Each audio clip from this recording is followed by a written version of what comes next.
rich people cringe and say, don't tell them that, Robert? Yes. Don't tell people what you know. Right. Keep them poor. So my father was the head of education, PhD, all that stuff. I go home and ask him, said, why don't we learn about money in school?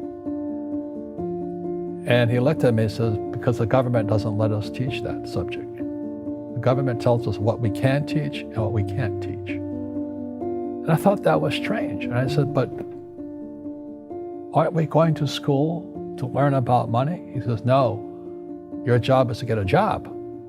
I said, but you get a job to earn money.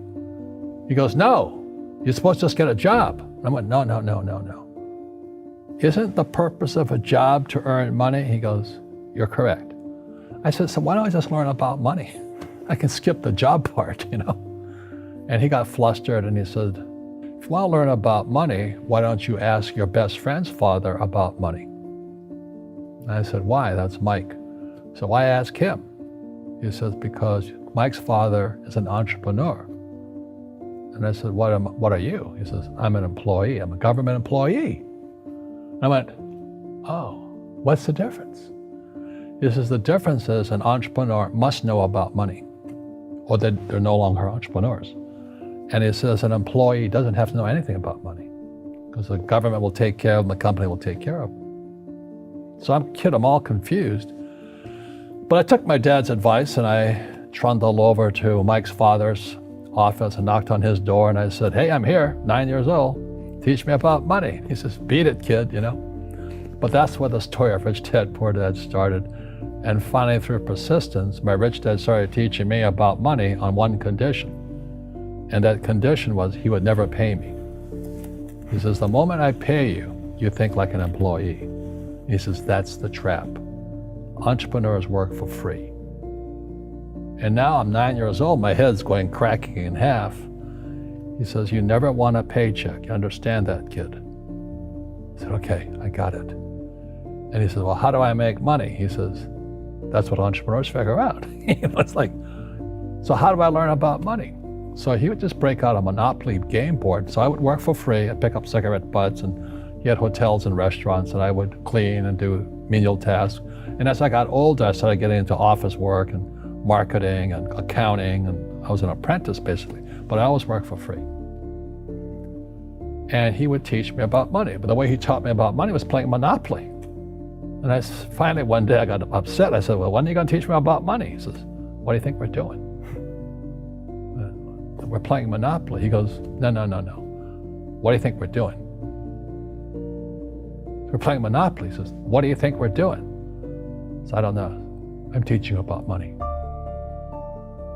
And then that's when, you have one green house. He says, there's many formulas for great success in money. There's thousands of them, but one of the best ones is found on the game of Monopoly. It still is today. 4 green houses, 1 red hotel. I said, what?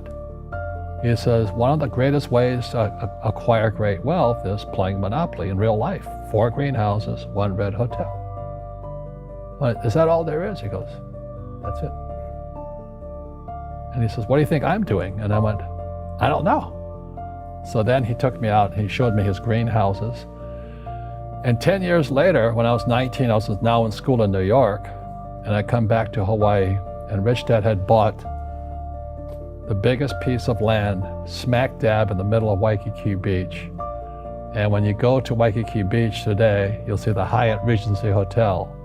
That was his hotel. Just like the game of Monopoly. Just like the game of Monopoly.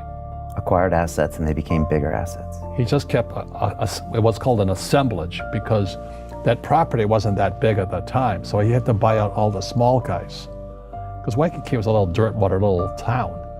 So he'd buy out this shop owner and buy that shop owner.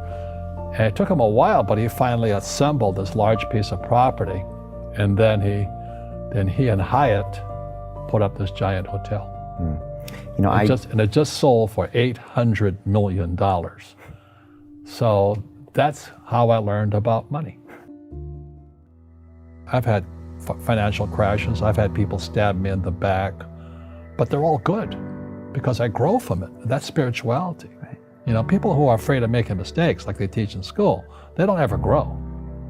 because spirituality is there's good and there's bad, there's right and there's wrong, there's up and there's down. Most people only want to be right, they only want to be positive. Well, you can't have that. That's not reality.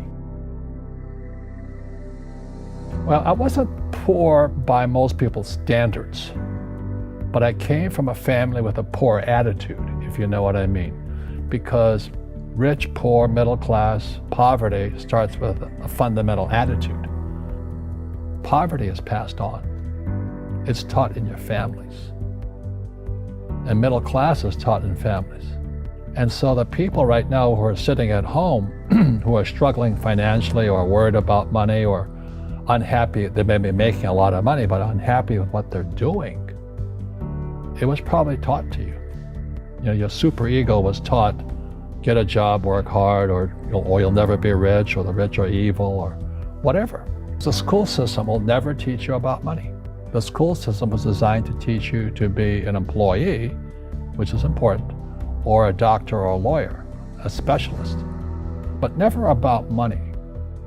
And what most people lack is real business knowledge, like accounting, like debt, like taxes. You got to know that stuff, but they don't teach it in school to anybody.